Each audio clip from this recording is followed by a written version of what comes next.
blood. Settling in London, his father increased his fortune as consulting engineer, but did not marry.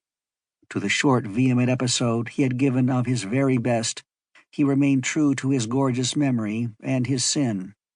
The cream of his life, its essence and its perfume, had been spent in those wild, wind-swept azalea valleys beyond Artvine. The azalea honey was in his blood, the scent of the lilies in his brain. He still heard the Cora and Ryan foaming down towards ancient Colchis. Edward embodied for him the spirit of these sweet, passionate memories.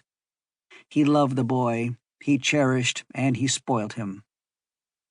But Edward had stuff in him that rendered spoiling harmless. A vigorous, independent youngster, he showed firmness and character as a lad. To the delight of his father, he knew his own mind early, reading and studying on his own account, possessed at the same time by a vehement love of nature and outdoor life that was far more than the average English boy's inclination to open air and sport. There lay some primal quality in his blood that was of ancient origin and leaned towards wildness. There seemed almost at the same time a faunish strain that turned away from life. As a tiny little fellow, he had that strange touch of creative imagination other children have also known, an invisible playmate. It had no name, as it apparently had no sex. The boy's father could trace it directly to no fairy tale read or heard. Its origin in the child's mind remained a mystery.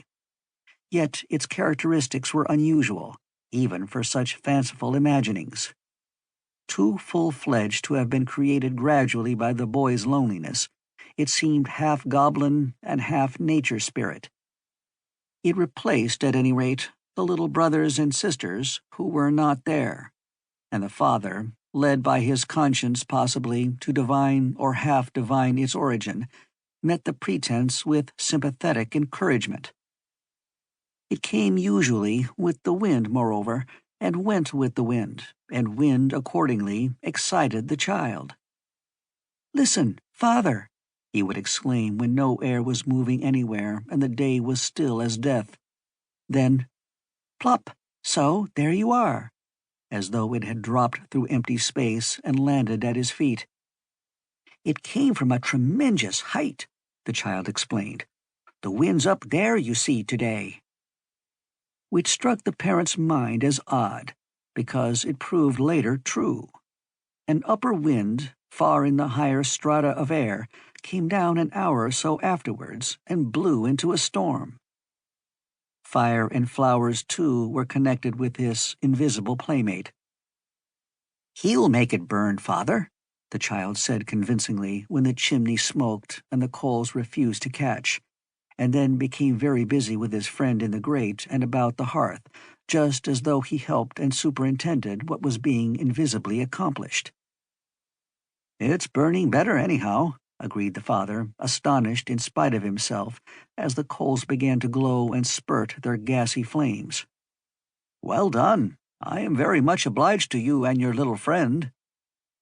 "But it's the only thing he can do. He likes it. It's his work, really, don't you see? Keeping up the heat and things." "Oh, it's his natural job, is it? I see, yes. But my thanks to him all the same." "Thank you very much," said grave Edward, aged 5, addressing his tiny friend among the fire-irons. "I'm much obliged to you." Edward was a bit older when the flower incident took place, with the geranium that no amount of care and coaxing seemed able to keep alive. It had been dying slowly for some days, when Edward announced that he saw its inside flitting about the plant, but unable to get back into it. "It's got out, you see, and can't get back into its body again, so it's dying." "Well, what in the world are we to do about it?" asked his father. "I'll ask," was the solemn reply. "Now I know," he cried, delighted after asking his question of the empty air and listening for the answer. "Of course, now I see. Look, father, there it is, its spirit." He stood beside the flower and pointed to the earth in the pot. "Dear me, yes.